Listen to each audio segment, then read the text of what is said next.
Today, many buildings meet and pass fire codes. Yet when a fire occurs, all of them burn, except one.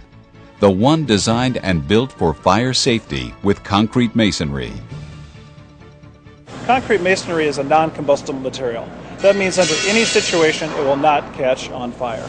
Combustible materials such as sheetrock, other wall systems will catch on fire. It's just a question of how hot do they have to be before they catch on fire.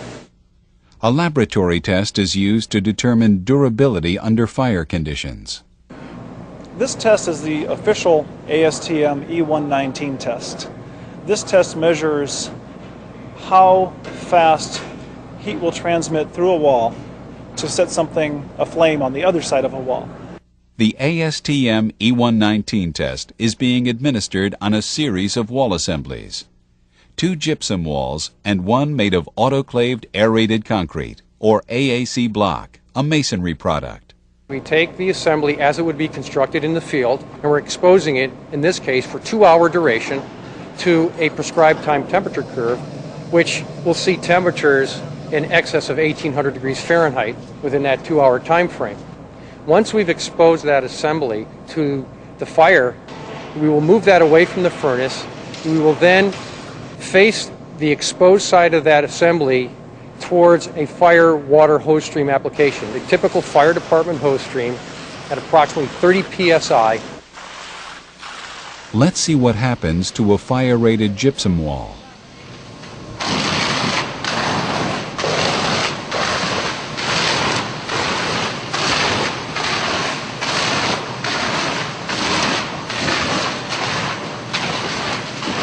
This is what's left of a 2-hour fire-rated sheetrock wall.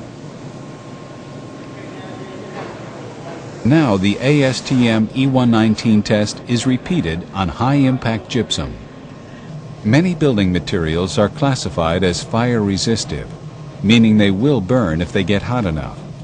These materials may be fire-rated for 1 or 2 hours, but as you will see, that designation can be very misleading.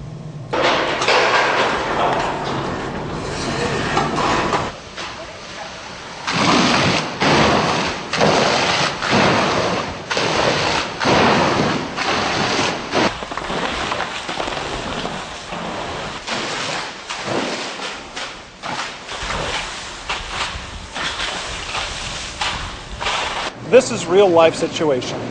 When a firefighter walks into a building that's burning, 2-hour fire-rated sheetrock walls supposed to protect the occupants, put the hose on it, this is what's left. This will not protect occupants, this will not protect property, this will not give you the time to get out of a burning building.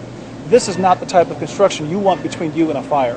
Gypsum can be retested for 1 hour, and if it passes the hose stream test in that 1 hour, they give it a 2-hour rated assembly. Unfortunately, that doesn't really reflect what happens out in a fire condition. We don't get a second chance in fires. Masonry products don't need a second chance. They can pass E119 the first time around without any problem. See for yourself. This masonry wall of autoclaved aerated concrete has been subjected to the same temperature curve as the gypsum wall. After the full 2 hours, the physical condition of the masonry wall is excellent and strong. When the fire hose is turned on, the wall maintains its integrity. The hose stream test only cleans the masonry wall. As you can see between the comparison test between a gypsum wall assembly and a wall assembly such as this, the performance is dramatic. That is, this wall was able to withstand the fire exposure for 2 hours and then immediately face that water impact. And when we did that, this wall held up. The other tests that we performed, the gypsum disintegrated very quickly, if not immediately. And so you can see the performance under fire conditions and under the hose stream application dramatically different. This is a far more durable wall assembly. AAC with a high R value, high sound transmission rating, and a low unit weight is an excellent choice for balanced design. As a decision maker, if you're on a school board, a hospital board, if you're an architect, a building owner, somebody in maintenance, what needs to be understood is that masonry products will not allow the spread of fire. Masonry products will not burn. Masonry products contain fires where they start, limiting property damage. It has all the benefits we need for building owners. Whether you're an architect or an engineer, a developer or a builder, or a public official, you are entrusted to provide the safest possible environment for the people who own and manage buildings, the people who use them, and the ones who protect them in case of catastrophe.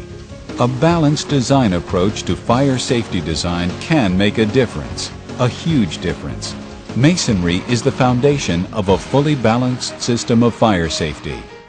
Combined with prevention, fire detection and alarm systems, and mechanical suppression, masonry literally can make the difference between life and death. It's the one choice we can all live with.